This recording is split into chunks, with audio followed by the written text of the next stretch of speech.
fitopolo taona aty aorian'ny voan'ireo chevaux voalohany tany Frantsa dia mbola mitanany maizy azy hatrany ity fiara ity. Anisan'ireo mankafy ity modely ity i Roland Patrice Rasolomanana. 7.3 taona izao ny lehilahy no tahiry sy ny kojakoja ny toy chevaux. Zany mikasika ny fitosevia nananana azy efa ela efa tamin'ny 1980 zany nanananay azy. Dia ohatrany hoe io zany tômôbila mbo azo voalohany dia ratsy be izy tamin'izany. Tena zany namboatina ihany zany izy satria amin'ny fitiavana azy hoe 2 chevaux zany dia tena tianay aloha ny 2 chevaux. Dia rehefa nazo an'izy zany dia mba nafinaritra teo ny karakara azy dia ao amin'ilay dia mba izay moa tsy matetika eo amin'ilay mba misy ampy kely eo amin'ny olona ilaina manana ampy kely ahavitana zavatra. Satria ilay olona teny hoe io hoe vita zavatra ratsy be dia miezaka zany zay hoe ataontsika fa tsy zavatra tsy vita zany rehefa teny izany ary mahafinaritra manana zavatra tsara.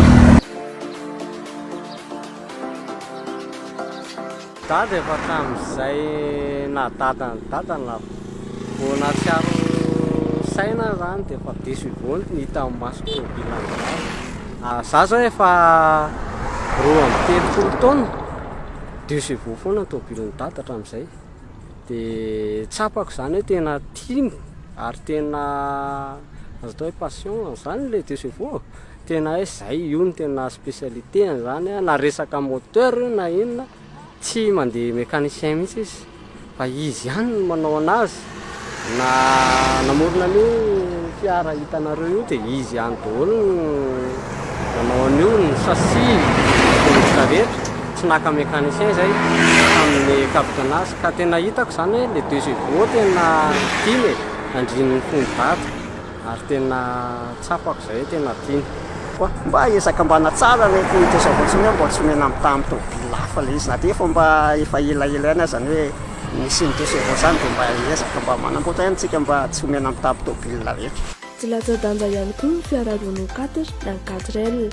Ho an'ny Toussaint Randriana Arsena ohatra dia ireo ray aman-dreny tany aloha mihitsy nefa nankafy itony fiara itony ka niampita taminy ilay fitiavana.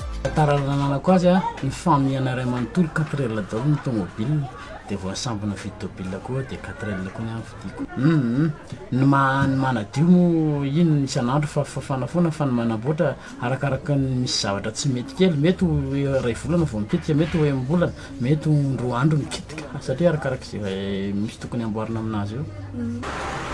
Tsara aloha ny 4L ary ny tena mampiavaka azy raha samy tômôbila efa antitrantitra mahazo azy taona dia izy no ambony valera indrindra ary izy misy mividy foana raha amidy. Dia ny tômôbila rehetra ihany ka mila vola izy ahafahany mandefa mila karakaraina sy atsaraina izy mba ahafahany mijoro tsara foana satria efa mba zokonjokony ihany izy. Ny afatra zany hoe aza miala amin'ny 4L fa tsy tena mbola lany manja izy na efa mamaso papa.